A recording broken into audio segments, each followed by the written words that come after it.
Netanyahu को Hezbollah ने बेचैन कर दिया है।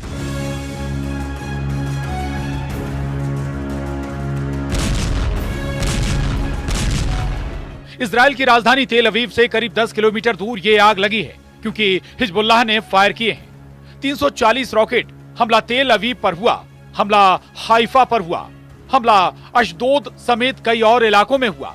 5 लोग इस हमले में घायल हुए हैं। लेकिन इससे भी बड़ी खबर तेहरान से आई है, क्योंकि ईरान सिर्फ इस बात से खुश नहीं कि बेंजामिन नेतन्याहू और उनके पूर्व रक्षा मंत्री योव गैलेंट गिरफ्तार हों। ईरान के सुप्रीम लीडर खामेनेई ने बहुत बड़ी डिमांड दुनिया के सामने रख दी है।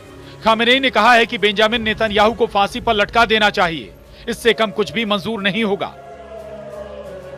21 नवंबर को दुनिया की सर्वोच्च अदालत इंटरनेशनल क्रिमिनल कोर्ट ने बेंजामिन नेतन्याहू और योव गैलेंट के अलावा हमास के कमांडर इब्राहिम अल मसरी की भी गिरफ्तारी के आदेश दिए और 25 नवंबर को खामेनेई ने कहा, नेतन्याहू को फांसी पर लटका दो, सिर्फ गिरफ्तार करने से काम नहीं चलेगा। नेतन्याहू के खिलाफ वारंट निकलने के बाद खामेनेई के तेवर बहुत सख्त हो गए हैं। खामेनेई के कैंप से अब एक और वार्निंग इजराइल और अमेरिका तक पहुंची है। ये खबर देखिए जिसने नेतन्याहू कैंप में बेचैनी बढ़ा दी है। इस खबर के बाद अब आगे क्या होने वाला है, ये खबर ईरान से लेकर अमेरिका तक छप चुकी है और इसी खबर ने इजराइल में नया अलर्ट जारी कर दिया है। नेतन्याहू को लग रहा है कि जिस तरह हिजबुल्लाह के रॉकेट तेल अवीव और आसपास बरसे, अब यही हाल ईरान की मिसाइल उनके शहरों का करने वाली है।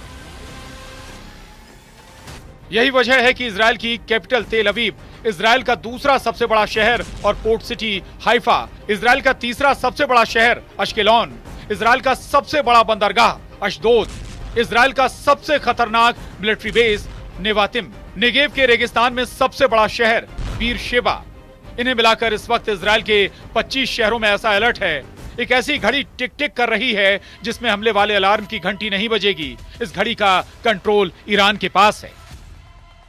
1000 मिसाइलों वाला ये वो टाइम बम है जिसके टारगेट पर पूरा इजराइल है। 1 अक्टूबर जैसा हमला दोबारा किसी भी वक्त हो सकता है। ये बात नेतन्याहू और उनके वॉर कैबिनेट को मालूम है, क्योंकि ईरान में 3 लेवल पर फैसला हो चुका है।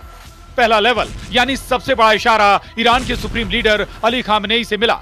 उन्होंने कह दिया है कि 26 अक्टूबर को हुए हमले का जवाब देना जरूरी है।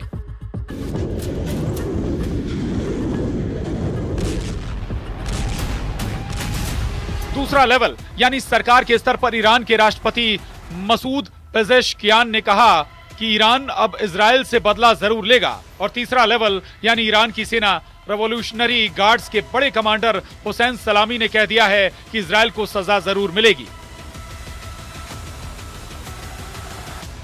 1 अक्टूबर को ईरान जिस तरह से इजराइल पर बैलिस्टिक मिसाइलों की बरसात कर रहा था, ये तीनों ऑर्डर उसी हमले की कामयाबी और फिर इजराइल के जवाबी हमले के असर को लेकर दिए गए हैं।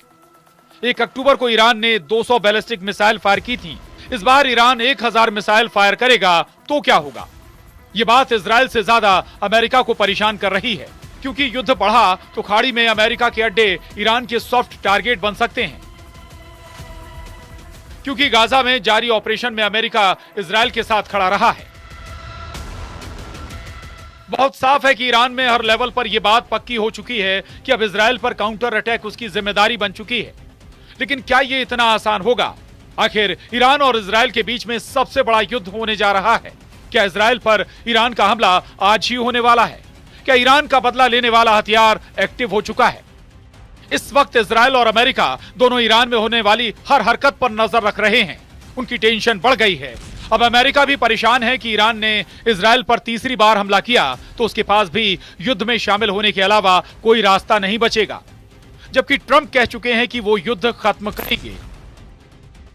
लेकिन दूसरा सच ये है कि गाजा और लेबनान में अब भी इजराइल की बमबारी नॉन स्टॉप चल रही है। लेबनान में इजराइल और हिजबुल्लाह के युद्ध का अब तक का रिजल्ट देख लीजिए। लेबनान में 3600 से ज्यादा लोग मारे जा चुके हैं, 15000 से ज्यादा घायल हैं। इजराइल के 110 सैनिक और करीब 50 नागरिक मारे गए हैं। लेबनान में करीब 12 लाख की आबादी बेघर हो चुकी है।